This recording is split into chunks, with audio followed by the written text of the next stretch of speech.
Cette maison existe réellement. Elle se trouve toujours en Californie. Des milliers de personnes l'ont visitée.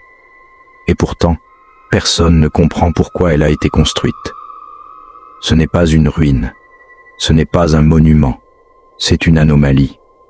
Une maison conçue sans logique, sans plan, sans fin. Selon sa propriétaire, elle n'était pas destinée aux vivants, mais à ceux qui étaient déjà morts.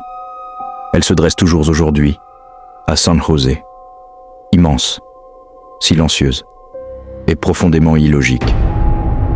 À première vue, ce n'est qu'une grande demeure victorienne. Boiseries sombres, fenêtres anciennes, couloirs étroits.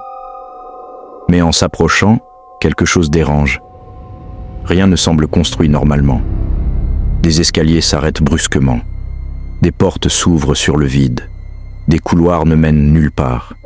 Comme si la maison elle-même refusait d'avoir un sens. Cette maison porte un nom. La Winchester Mystery House. Et son origine remonte à une femme. Une seule femme. Sarah Winchester. Son nom est lié à l'une des armes les plus connues de l'histoire. Le fusil Winchester. Une arme utilisée partout. Dans les guerres, dans les conflits, dans d'innombrables morts. Sarah Winchester n'a jamais tiré avec cette arme. Mais elle a hérité de la fortune qu'elle a créée. Une fortune immense. Et avec elle, quelque chose d'autre. La peur. En 1881, Sarah Winchester perd tout. Son mari meurt brutalement. Sa fille était déjà décédée des années plus tôt. Elle se retrouve seule, avec une fortune colossale et un silence insupportable. Selon les témoignages de l'époque, Sarah Winchester consulte un médium. Elle cherche des réponses. Elle veut comprendre pourquoi sa famille est morte, pourquoi elle est seule. Le médium lui donne une réponse simple, mais terrifiante. Les esprits des personnes tuées par les fusils Winchester la poursuivent. Ils sont responsables de sa souffrance. Et ils continueront, jusqu'à sa mort. Mais il existe une solution, une seule. Construire une maison pour les esprits, une maison assez grande, assez complexe, pour les contenir, et ne jamais arrêter de construire. Jamais. Si la construction s'arrête, elle mourra. Peu après, Sarah quitte tout et s'installe en Californie.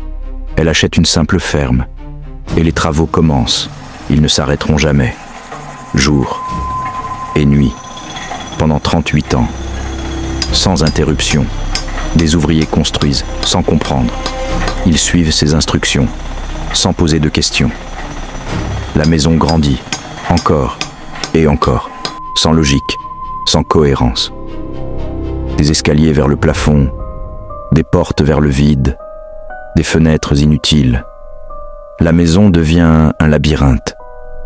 Sarah vit à l'intérieur, se déplaçant constamment, dormant dans des pièces différentes chaque nuit, comme si elle cherchait à échapper à quelque chose, ou à quelqu'un.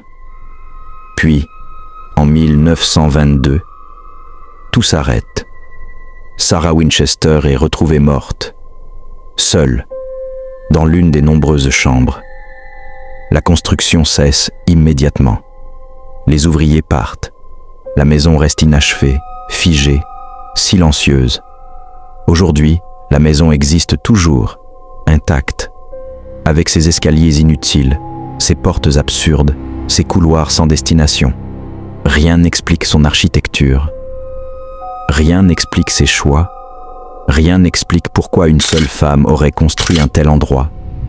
Sarah Winchester n'a jamais expliqué ses intentions. Elle n'a laissé aucun aveu, aucune confession.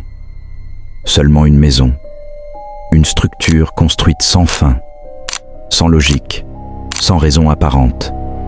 Certains pensent qu'elle fuyait la culpabilité, d'autres pensent qu'elle fuyait les morts. Mais une chose est certaine, elle n'a jamais arrêté de construire, jusqu'à son dernier jour, et depuis sa mort, personne n'a jamais repris les travaux, comme si la maison n'avait jamais été destinée à être terminée, mais simplement à contenir quelque chose.